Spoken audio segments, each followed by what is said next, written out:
welcome to the Ninth Step Station's Writers Roundtable live event. That was a mouthful. It's a beautiful event. So, my name's Anita. I am a studio assistant at Serial Box, and I will be moderating the event. And would everyone mind introducing themselves and giving us a little update on what you're working on? Hi, everyone. I'm Malka Older. I'm the author of the Sentinel Cycle, Starting with Infomocracy, which was nominated for a Hugo in the Best Series category, which I'm really excited about. And I'm also working on other Serial Box projects that are still secret. And I have a short story book coming out in December. Jacqueline? I'm Jacqueline Koyanagi. I wrote a book called Ascension, which was shortlisted for the James Tiptree Jr. Award. And I have some short fiction out. I'm part of another Serial Box project called Alternates, which is coming out next month. And I'm working on a few other things, of course, that I can't talk about. Fran? Hi, I'm Fran Wilde. I am the author of Updraft and the Bone Universe, the Julian Phylactery and the Fire Opal Mechanism, coming out from Tor.com, publishing in June 4th to be exact. And I just published my first middle grade called Riverland. I am also the lead on a new top secret project, co-starring Malka and Curtis, and one person to be revealed shortly. We're very excited about this project. You don't know about it yet because you're hearing about it here first. You guys were smart enough to share. So top secret information, no spoilers yet. Possibly if you are a fan of any characters in Night Step Station who happen to like Earl Grey tea a little too much, you may see one of their relatives in the show that shall not be named yet. And Curtis? Yeah, hi, I'm Curtis Chen. I am the author of the Kangaroo series of novels. I'm working on a couple new different novels right now, and as Fran said, I'm working on a Serial Box project with her and Malka, which is not yet announced, but yeah, it's a lot of fun so far, and a little different than Night Step Station, but that's cool too. Thank you. And I suppose you are all wondering why we gathered here today. May I have a drum roll, please? Night Step Station is getting a second season. We're so excited that this brilliant cadre of writers will be continuing stories. Getting a second season. Fantastic. And I know the readers and listeners will just be over the moon when it comes out. More coffee mugs. Yes, more Reese's peanut butter cups. We should have had Reese's peanut butter cups to celebrate. We don't have that sponsorship yet. Oh. Working on that. Work on that. Also, for those of you watching now or who will watch later or both, because yes, views, please stay tuned until the end because we have a special treat for you. And if you're joining us on the live feed, feel free to comment in the chat box or chat section, and we will be able to ask your questions to the writers. So for anyone just stopping by or possibly new to the series, Ninth Step Station is a sci-fi police procedural set in the near future of Tokyo. Years of disaster and conflict have left Tokyo split between great powers. In the city of drone-enforced borders, body mod black markets, and desperate resistance movements, U.S. peacekeeper Emma Higashi is assigned to partner with Tokyo Metropolitan Police Detective Mayako Koreda. God, I'm so sorry.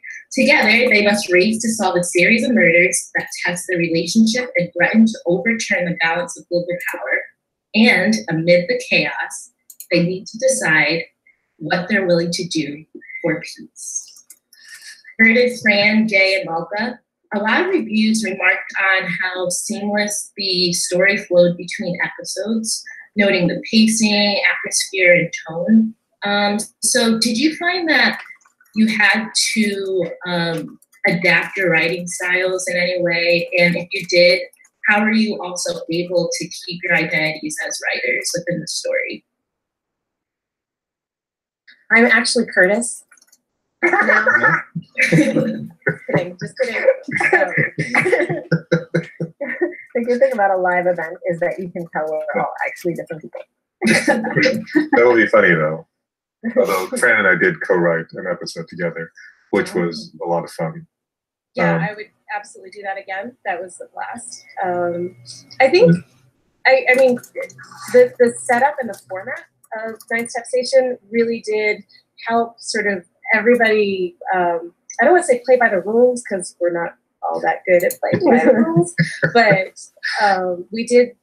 it gave us some structure to work against, and that was wonderful. And the fact that we were all collaborating and everybody was able to sort of weigh in on everybody else's pieces also not only allowed for the smoothing of different layers where somebody's tone might be more conversational, or somebody might, like to write about the scenery a lot. That was me. It sort of narrowed it down, but what I loved is that the things that we loved best got carried over from episode to episode. So, I mean, you see the Reese's peanut butter jokes all the time, sort of populating out, but there were other things too that got carried over and woven through. So it was more like weaving than it was, fighting for independence within the story. Yeah, for me. I don't know if we even had to try very hard to smooth out people's voices, because for one thing, I think it was a real strength to the series that we had different writing styles and different approaches. But at the same time, we all, I think, had a clear enough sense of the setting and the tone that we wanted, and also especially the characters, that that carried through really strongly, and we didn't have to. It was more of a plus that in one episode you get a slightly different approach to how it's told, or in one episode it's creepier, in one episode it's funnier. But I think we all really wanted the same things out of the serial, and so that's why when we were reading each other's even first drafts, it was always such a joy, because we were like, this is the serial, this is the procedural that I want in my life, and I'm so happy that I got other people to write parts of it so that I wouldn't know the answers to all the mysteries the first time. that was one of the great things about writing as a team. Yeah, and I really liked that we were working together in stages. So we got to work through the outlines together. We got to work through the first drafts together. So any places where something didn't quite work, or we did need to smooth things out, it was very, very easy, just very organic. That's what I felt through the whole process. Yeah, and I think a lot of the credit for that definitely goes to Malka for setting up, and also for Serial Box for setting up the framework and the structure for us to work in. I do have to say, because we were sort of looking at each other's drafts and outlines throughout the process, there were definitely times when I would read someone else's episode. I was like, oh, yeah, this is much better than what I did in my show. Maybe I should. No, I shouldn't, because I really think one of the strengths, as Malka and other people said, is that we were all writing the same characters, but we each had sort of a slightly different take and would emphasize different things. And I think that definitely made the whole series stronger, because in each show, not only was it a different mystery, it was also sort of a slightly different perspective on how these people were, getting along, and how they were being affected by all the other stuff happening, in the series. It seems like there's such a great support system, and it was such a collaborative project. Is it like completely radically different than when you're writing on your own? Did you find it to be a relief to have other people to bounce ideas off of and see everyone's work getting put out there? Yeah, it's completely radically different. And I kind of I have a really thick introvert streak, and I love sitting in front of my computer and writing a novel for a year without showing it to anyone and never outlining. And I love doing that. But it was also really, really nice to have this switch where we were working together and we were spitballing ideas into these massive, amazing plot twists where we could one up each other and just get crazier and crazier. And and also like be able to share and show things and get comments early in the process and have outlines that we work together on. No, it was a lot of fun. And the writer's room at the beginning is so much fun when we're all actually in one room talking about it. Oh, where did you guys meet for your summit? In Philly. Ooh. Right? Right. Yep, Yeah. we were in Philly. And the most hilarious part, because I think it's the first time that I've ever really seen multiple drones hovering outside of the building. We definitely had drone participation. And, they knew. Amazingly enough, those got much more written into the story, although I think we were talking about it. But they knew. One of the things that made it really fun is that everybody brought a certain knowledge base to the writer's room, not just their own writing skills, but everyone had these amazing sort of background experiences within different levels of computers or AI, or we could talk about different fighting techniques. And I particularly appreciated Jay's ability to write romance, because I learned, I just, one of the things that came out of that weekend was I was like, gosh, I learned so much there. That was like going to a little mini MFA, because we all picked up on each other's skills too. Yeah. So, and we got to room together too, which was fun. So speaking of plotting and writing, do you have any scenes or episodes that you had to scrap for this season due to narrative restrictions, and would you like to share them? And would you perhaps want to put them in season 2? Charles died in so many interesting ways. And we certainly talked about that. I don't know if we ever actually wrote those down. Half of the writer's room was Julian going, "You can't kill him like that." and to the best of my knowledge, we still have many opportunities. I wouldn't want to, many opportunities to kill him. Maybe we can kill him many times. I don't know. But then it would be a zombie thriller, and that's the problem is, Fran, if you kill him, you won't have him anymore. Unless okay, now that's secret side note to Julian. That's a really good selling point. I mean, sorry, go ahead. Go ahead, Curtis. Oh, sorry, I didn't mean to interrupt.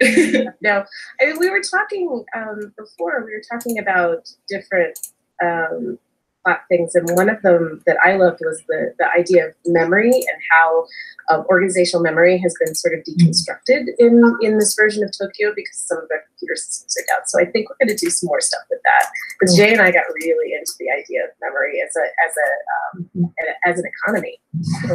Absolutely. I am really excited to explore that in season 2. So here's hope. Yeah, all I was going to say was that, as part of the initial story summit for season 1, we made this big list of potential future crimes that could happen, sort of independent from all the sort of setting details that we talked about. And I'm sure we didn't use all of those, so I think definitely some of those are going to show up in season 2, and that's going to be really fun. There's so much crime. Yeah, we definitely have some ideas for different types of crime that we want to explore, how they investigate them and how they look in this different setting. And I think the other thing that's going to be really interesting going forward to season 2, like we had so much setup and world building to do in season 1, and really focus on the 2 main characters and their relationship. And so one thing I'm really excited about in season 2 is to be able to explore some more of the complexities of that setting, especially with the way things are left at the end of season 1, where there's been some real shifts. And I think it gives us a chance to explore some of these actors' intentions in new and more in-depth ways as we go forward. So particularly, we have really interesting stuff on how the organized crime works out and their divided loyalties and the way that they're part of the society. And so I'm really interested in looking more into that. I think we've built up really great stuff with the different big geopolitical actors that we can continue to go deeper on. So yeah, I'm very excited to have a season 2 to keep exploring this world. All of you spoke about figuring out what types of crimes would happen, and the political environment that takes place 14 years in the future.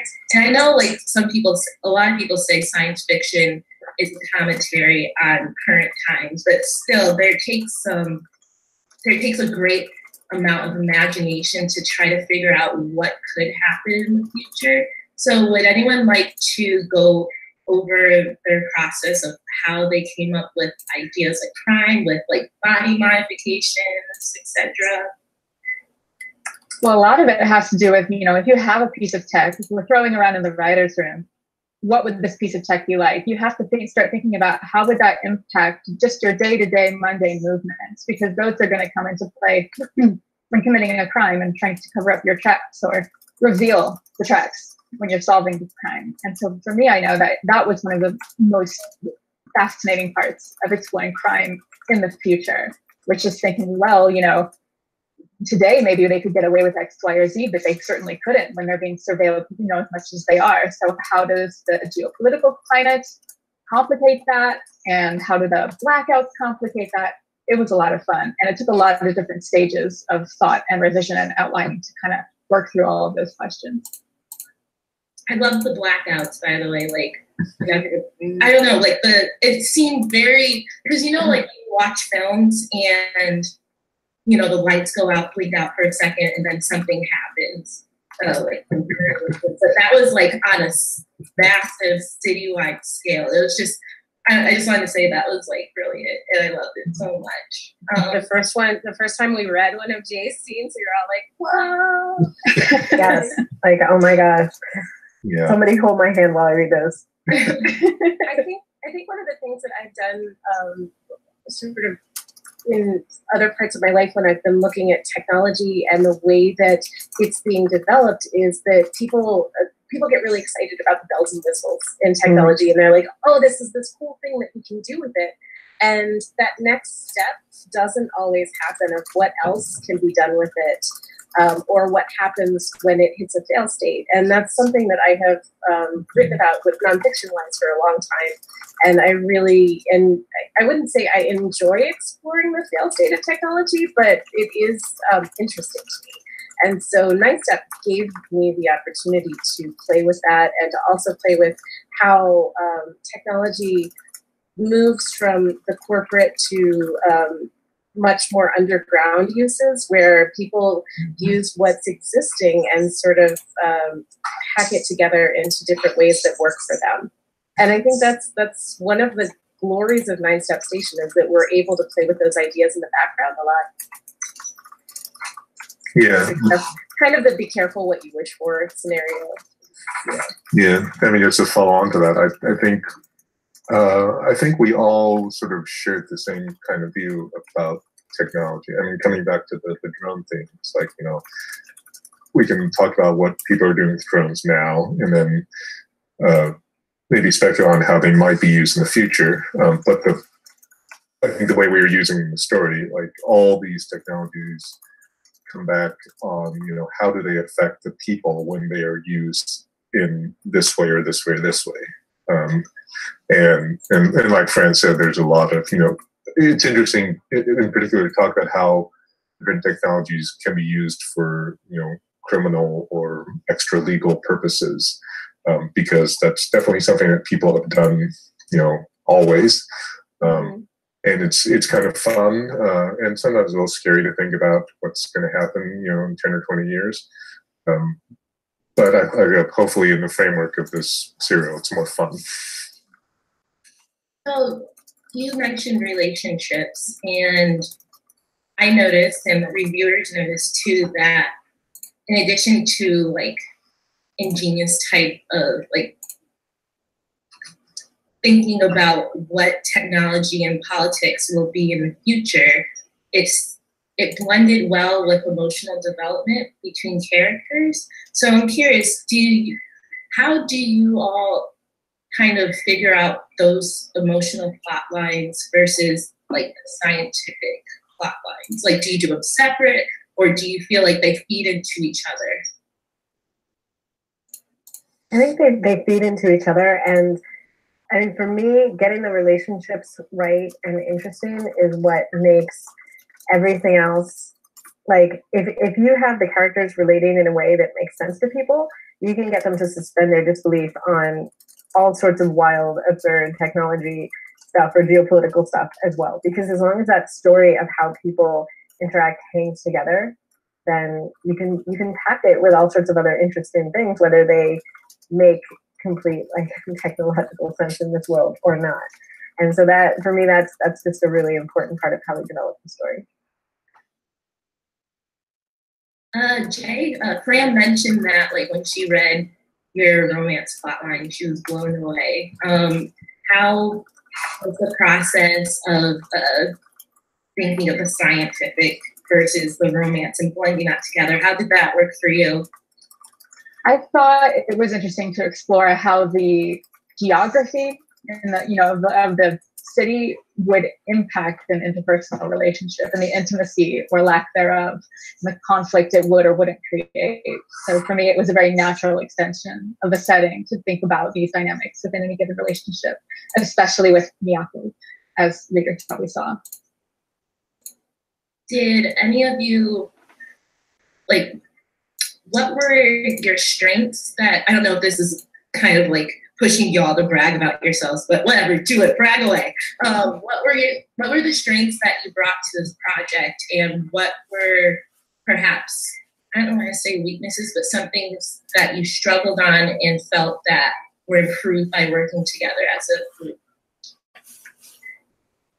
And one thing I thought, I came up with the idea for this, and I was really excited about it. And I love doing the sort of larger geopolitical setting, and also the characters, like really thinking about the characters that I wanted to see acting in this setting. But one of the things I was really glad, as I mentioned a few minutes ago, to have the other writers on was like to think up 10 mystery plots. I mean, more really, because a lot of the episodes have multiple plots, but like to come up with complete mysteries where you have a problem and you have to solve it, and you have clues, and you maybe have red herrings, and you have different suspects, and like that whole process, it's a lot. And so having multiple writers work on that meant both that we got, lots of different ideas for the kinds of crimes and the kinds of investigations that we could have. It meant that I got to enjoy reading some in this world that I wanted without having written them, so having gone through like the process of figuring out who did it, which was really nice. And I think it just gave us a really nice variety to this show. I think, and this is, I'm going to try and not get spoilery here for people who are new to Nine Step Station, but I think for me, writing episode 7 was where we're exploring topics of misogyny and women in powerful leadership roles, and the idea of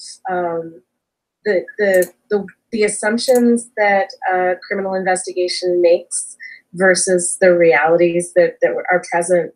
I know some people have spoken to me on Twitter. Thank you guys so much for the feedback about how powerful that episode was. Coming from the fact that I was also editing Riverland at the same time that I was writing that one, there was a lot of emotional resonance going on at the same time, and that I could bring to that a level of awareness about the topic that I think was useful for the episode, so that it wasn't just, this is something that we're writing on because we all know what it looks like. It was, we could play it a little deeper. But, again, being able to write the butterfly bar scene, which is, that was my favorite scene because it's just all feelings, and I don't know that I've ever written anything that intense involving sugar water before. But by the way, for those who don't know what Riverland is, that's Fran's middle grade book, which came out on Tuesday, and it's on sale everywhere now. I was going to say, I feel like my greatest contribution to the serial is dumb jokes and annoying Chinese detectives. and amazing cryptography. Yes. And it was fun. Like I found out like a lot, like I think we've all found out a lot of really interesting, like random things just doing research. Like, oh, what if we do this? And like, oh no, that's like way beyond what I thought was possible. Yes. And Curtis, those annoying Chinese detectives are amazing characters. They're a lot of fun to write, and it's also, I mean, originally I thought it was just going to be sort of like, you know, let's see how a different partnership works. But I think it became even more than that, because they were able to talk about, because we were talking about a lot of sort of geopolitical stuff, like what happens on the Chinese side of, you know, this border, how are, you know, what is their perspective on all this, you know, even though they're irritating, it's like they have good information sometimes. Oh, I'm sorry. It's okay. I was just going to say that one of my favorite things to think about in science fiction and just technology in general is individual psychology and how it's impacted, shaped, or in turn affects technology. And I really took a chance to explore that with some of the things that I wrote. And I think that's why it tends to veer into the creepy, because I like to explore the tension of that psychology. So I feel like that's probably one of the biggest things that I brought to the table. And I found that my ability to plot was significantly strengthened by working with the other three writers, as well as working on yet another Cereal Box project basically at the same time. I think that interpersonal working relationship, it just really, I don't know, I feel like I walked away from this project, or I am walking forward with this project, a much better writer than I walked into it. So. Yeah. You all are brilliant, and like, it was, what did you guys think of the narrator? Like, I felt like it added. Oh my gosh. Like, oh my god. The audio He was amazing. Yeah. Incredible. I didn't expect that. I mean, the whole audio production was fantastic. And he was amazing. Go check out the first episode, and yeah, it's great. Yeah. I think the audio experience is something else again. Like you can experience in audio. This is somebody who has just like audio narration down. They can do all the, like, you feel like you're in a room with a lot of people when you're listening to it. And the production value is stunning.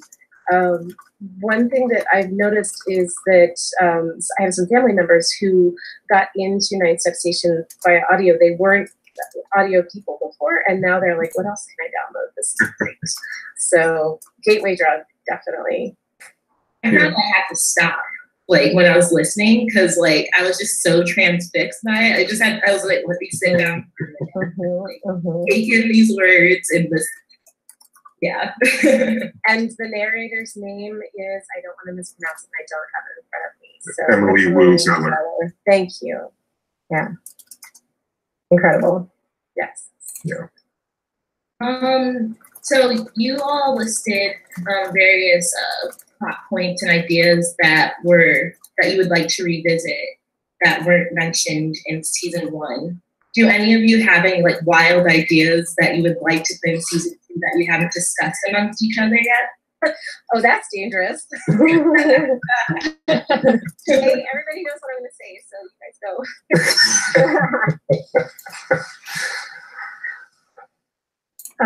I'm saving mine for the writer's room, sorry. Yeah. Charles is I have ideas. I have thoughts. Secret name and secret identity will be revealed. He's Batman. It's true, Batman. I mean, I think we, if anyone hasn't read to the end of the first season yet, through episode 10, I think when you get there, you can see how a lot of stuff is being shaken up. And I mean, we will need to talk about all that when we get together for the season 2 summit. But still crime. Oh yeah, definitely. I think we, Malka, can we talk about the? Yeah, I mean, I think we know that things have shifted a lot, and I think it's very exciting going into a season 2 where it's not just going to be sort of, continuing in the same mode. There's going to be changes in the status quo that as I said, I think will make it really interesting that we can go a bit deeper into some of the relationships and some of the geopolitics. But this is definitely still going to be a procedural show, a murder mystery show, a cop show. And so, with all these changes, we're still going to have those solving crimes just taking place in this somewhat shifted environment where the stakes are getting higher and the politics are getting trickier, and the relationships with other actors are getting more tense. We see Miyako having to work with only the silent Chinese investigator. That entire episode will just be silence. It'll be like Hush. Interspersed with Emma and the other one just tearing each other to shreds. I'd like to see a little bit more play with the landscape, the sort of seeing how as the drone politics develops. We've sort of touched on that a little bit, but I'd like to see that explored more because that definitely has a role to play too. So it sounds very exciting, and I cannot wait. I know the sky is the limit with all of you. Oh God, I'm just in awe. So we have a question from Twitter, and it's from Pamela S. She says, the bio tattoos were my fave. Tell us more about how those came about. That was me. So hi Pam. This is one of my favorite topics because the idea of making tattoos with ink that changes and modifies has been played with a lot. You're starting to see that on the market. But the idea of tattoos that are also do a little bit of light conductivity just beneath the skin is also starting to appear in various cage and things like that. So making that a biolock, making that something that you could use to convey messages. I mean, looking at the history of tattoos across, their usage worldwide, we were trying to sort of pull on the history of tattoos as well as the way that the technique could be used in the future. So tattoos for messaging, tattoos for connectivity with various cultures and things, but also just how you relay that and use it in a highly technological society. So there's a character in an episode early on that has basically a television screen display on his back, which was something that I love to play with because he tended to use that, and he's a side character, but I envisioned him as using that for trolling purposes more than anything. So the idea that basically you could have Twitter or something like Twitter be out in the world moving around as an independent entity, but only on the skin surface level, so that the human, I was looking at it from a lot of different perspectives, but it's also just, really, really beautiful to play with, and having the birds moving through the tattoos was fun. So and then everybody picked up the tattoo idea and just ran with it, which was really cool. Yeah. So just as a tangent, on the tattoos, if anyone's looking for something to read while waiting for season 2, there's also a big tattoo element in a book by Elia Dawn Johnson called The Summer Prince. Yes. It's fantastic on its own, but she also does a lot with sort of the decorative nature of like biomod tattoos and also a bunch of other sort of nanotech related stuff. It's really cool. The Summer Prince, which won the Nebula as of yesterday retroactively, so we're really excited about that. Nathaniel Pia would love to hear about some of the coolest tech stuff you found when you were doing research. Anything real out there? Oh, we have a whole channel in the Slack about technology with just, I know. My favorite was the samurai sword fight with jetpacks. There's a video of this. You can Google it, and it is real. It is real, and it is amazing. I don't know what the practical application is. Yeah. I'm just gonna go to that Slack channel because we have so much awesome stuff. Curtis posted out there. Yeah, we can probably. I think I retweeted most of it when I found it, but yeah. I mean, I will say that. Well, it's maybe I shouldn't say. It's kind of spoiler for one episode, but there are things that I looked up that are definitely real or very close to being real right now. There was someone else go. I'm trying to remember. There's the drone attack in Venezuela. Oh yeah. Yes, that was very timely. We had just finished that episode and turned it in, and then all of a sudden it happened. And you're like, hey, wait a minute. Who's reading our notes? There was a 3D printed bionic eye in Japan that I found somewhere. I don't think it has quite Emma's capability yet, but they're getting there. The idea of cryptography, how cryptography evolves in sort of a broken world, I think is fascinating. And I think that we played with that a little bit, but that's happening. Curtis really brought that home. Oh, speaking of drones, one thing I did, I think I put it in the channel, but I don't think we talked about it at all. It's like I found out that the U.S. Navy has been experimenting with amphibious drones, which can basically like dive into the water and like go underwater and then pop out of the water and then fly around somewhere. Oh, good. That seems terrifying for That's babies. great. Yes. What a great So, idea. we might see some of those. I don't know. Also, there's that robotic monster war in Japan. Oh yeah, I think that sounds scarier than it actually is. I mean, the picture's pretty scary. Yeah, no, this is also on YouTube. You can search for, I think it's Super Monster Wolf. Okay, in Japan, and you'll find it. Yeah, and this is real. Like, farmers in Japan have set up these robot wolves to scare away, I think it's wild boars or other predators. Like the next generation of scarecrow. Yeah. And they're solar powered, and they're like, they look frightening, like to humans also. I feel like I need a pack of those for sure. Firefly. Esper would not be having that. No, she would not approve. My dog would not approve. The fireflies that were in the restaurant in episode 8, those are based on an actual piece of text that's been developed, and they're acoustic levitating fireflies. So I loved it when I found it and had to put it in an episode. So, like I said in the beginning, we have a special treat for us today, here live and later on. It's basically a thank you for all of your support and enthusiasm in reading and listening to Next Step Station's first season. So, over the next 24 hours, you will be able to pre-order season 2 at 50% off using this redemption code. NSS Season 2. Are caps important? Go on. Are caps important? Is the capitalization important? No, it doesn't seem No, I don't think so. It's just because it's just a lot of S's. Yeah, no, that's fair. Just wanted to make sure people knew if there was. Thank you. That's a great question.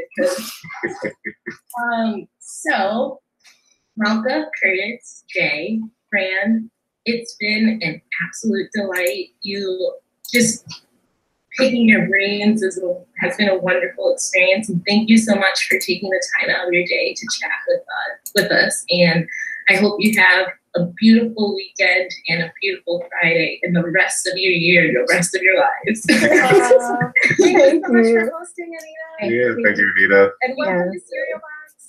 Anita's new, you guys. And to everyone watching, a huge thank you for joining us. And if you have any questions or comments, feel free to comment below or tweet us at Cereal Box Pub or find us on Facebook. Thank you. Thank you for Thanks, everyone. It was great to talk to all of you.